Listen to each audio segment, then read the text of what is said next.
কোথাও যাইনি, এই সন্তান লইয়া শাশুড়ি লইয়া একখানো বইয়া রয়েছে। হের বড় পানি মাথার পে পড়ছে, পানি তাদাম ঘর দিয়ে গেছে। এখন কি আপনি একটু আগের থেকে ভালোভাবে থাকতে পারবেন? এই নতুন জি। যে ঘর আল্লাহ তাআলা হুকুম করছে, এটা আপনার মানে আমি বলবো না, অনেকে মনে করতে পারে আপনার সন্তানদের জন্য, অনেকে মনে করতে পারে আপনার শাশুড়ির জন্য, কিন্তু আমার ব্যক্তিগত জায়গা থেকে মনে হয় যে আমি বলবো যে আপনার গল্প শুনে আসলে আমি আসলে আপনার যে ঘর কইরে দেবো এটা সিদ্ধান্ত নিয়েছি, আপনাকে নারী হিসাবে সম্মাননা জানানোর জন্য, যে আসলে আপনি যেই এত কষ্ট করে যাচ্ছেন সন্তানদের নিয়ে, শাশুড়িকে নিয়ে, স্বামী মারা যাওয়ার পরে ঠিকমতো লাস্ট মাছ ভাত খাইছেন কবে, এটা কি এটাও মনে হয় আপনার মনে নাই। বাকি সন্তানদের ভালো মন্দ খাইতে চাইলে এনে দিতে পারেন কিনা সেটাও আমি জানি না। জি না। মানে এই যে আপনি কারো হাত ধরে চলে গেলেন না, বাকি বাবার বাড়ি চলে গেলেন না, সন্তানদের ফালাই রেখা একটা বিয়ে করলেন না, যে সন্তানদের কি হবে, শাশুড়িকে কে দেখবে, এই জিনিসটা আজকালকার না সমাজে খুবই কম আছে, খুবই কম। মানে আজকাল মুহূর্তের মধ্যে সংসার ভাঙা যায়, জি। মুহূর্তের মধ্যে রাগারাগি হইলে বাবার বাড়িতে মহিলারা চলে যায় ডিভোর্স লেটার পাঠাই দেয় স্বামীকে।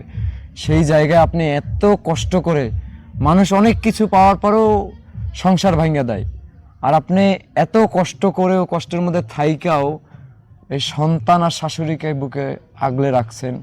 তো সেই সম্মানের জন্য আপনার এই ঘরটা, এই ফারাবি আমি বাকি এই যে আপনার ঘর করার টাকা দিয়েছে, ঘর করতে 1,64,000 টাকা খরচ হয়েছে, ফেসবুকের মাধ্যমে মানুষ 3,000 টাকার মতো সাহায্য পাঠাইছে, আর বাংলাদেশের সুনামধন্য একটা কোম্পানির মালিক, নাম বলা যাবে না, উনি বাকি টাকা দিয়েছেন।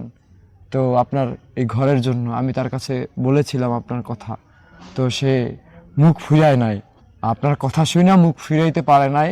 তো আপনাকে আমি ভিডিওর মাধ্যমে বাকি এইখানে বসে আপনাকে সেলুট জানাই যে আপনি আসলে আপনার সন্তানদের বাকি শাশুড়িকে যেভাবে আগলে ধরে রাখেছেন, এটা হাজারে একজনেও আসলে নারী রাখে না। আপনার জন্য মানে এখন তো ঘর হইলো, মাথা গোঁজার ঠাঁই হইলো, এখন আপনার জন্য আসলে আমি ব্যক্তিগতভাবে কি চেষ্টাটা করতে পারি আপনার আমার কাছে একেবারে মানে আপনাকে সম্মান জানাইছি আমি। আপনি যেটা করেছেন এটা ঋণ আপনার সন্তানরা কোনোদিন শোধ করতে পারবে কিনা আমি জানি না, আর আপনার শাশুড়িও শোধ করতে পারবে কিনা জানি না, কিন্তু আপনি যেটা করেছেন বাকি আপনি যেটা করতেছেন সেইটার জন্য আমি আসলে মানে এই ঘর করে দেওয়ার পরে কি চেষ্টাটা করতে পারি, কি চেষ্টা করলে আপনার জন্য ভালো হয়। আমার আর কিছুই লাগবে না ভাই, আপনারা যা করছেন ওই আল্লাহর কাছে আমি নামাজ পড়ে সারা জনম আমি দোয়া করতেছি, আর কিছু দরকার নেই। আপনারা যেন আমার ওই মাথা বুঝানোর জন্য ঠাই করে দিয়েছেন রুডুকে না, আর কিছু লাগবে না। আর আমার চাওয়ার মতন আমার মুখ নাই আপনার কাছে। আপনার তাহলে মানে এই ইনকাম করে দিবে কে, বাকি এই সংসার কিভাবে চালাইবেন, এই যে সন্তানের পড়ালেখা, তারপর আজকে যে সন্তান অসুস্থ হয়েছে, তো সন্তানের চিকিৎসাও করতে পারেন না, এইগুলা কিভাবে হ্যান্ডেল করবেন, কিভাবে চলবে? এই আল্লাহ ফয়সালা করিয়ে দিবে। আপনি কি সেলাই মেশিনের কাজ জানেন, বাকি সেলাই মেশিন একটা কিনে দিলে কাজ করতে পারবেন এরকম মনে হয়? ভাই ওইটার কাজ আমি জানি না, যে ওইটার কাজ জানেন না? দেখলে আর কি ফার্মু। হাঁস মুরগি পালতে পারেন? জি। হাঁস মুরগি পালতে পারেন। দেশবাসী আপনারা যারা আমাকে চিনেন, বিগত দিনে দেখেছেন যে আমি বিগত 50 জন মানুষের চিকিৎসা নিয়ে কাজ করেছি, কারো ঘরের কাজ করে দিয়েছি, কাউকে স্বাবলম্বী করে দিয়েছি। তো এই পরিবারটাকে একটা ঘর করে দিয়েছি, দেখাও একটু, এই পরিবারটাকে একটা ঘর করে দিয়েছি।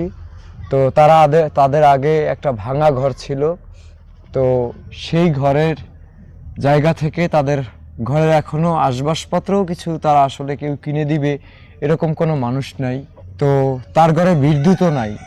তো আপনারা এলাকার যারা আছেন এই বোরহানউদ্দিন ভোলার, তাদের পক্ষ থেকে যদি আপনারা বিদ্যুৎটার ব্যবস্থা করে দিতে পারেন আমি আপনাদের কাছে কৃতজ্ঞ থাকব।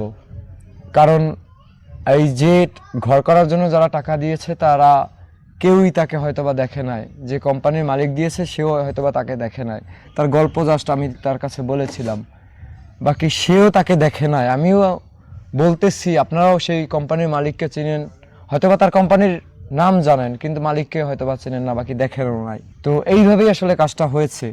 তো আমি বলতে চাই যে আপনারা এই এলাকার যে মানুষ আছেন, ফারাবি যদি একা মানে আমার সাথে যোগাযোগ করে, আমি যোগাযোগ করে এই যদি একটা ঘরের ব্যবস্থা করতে পারি, তাহলে আমার মনে হয় যে আপনারা এই অসহায় বোনটার পাশে বিদ্যুতের ব্যবস্থাটা করে দেন, যাতে ওনার সন্তানটা লেখাপড়া করতে পারে। ওনার সন্তান কিন্তু এখনো ওই মোমের আলোতে বা কেরাসিনের আলোতে লেখাপড়া করে।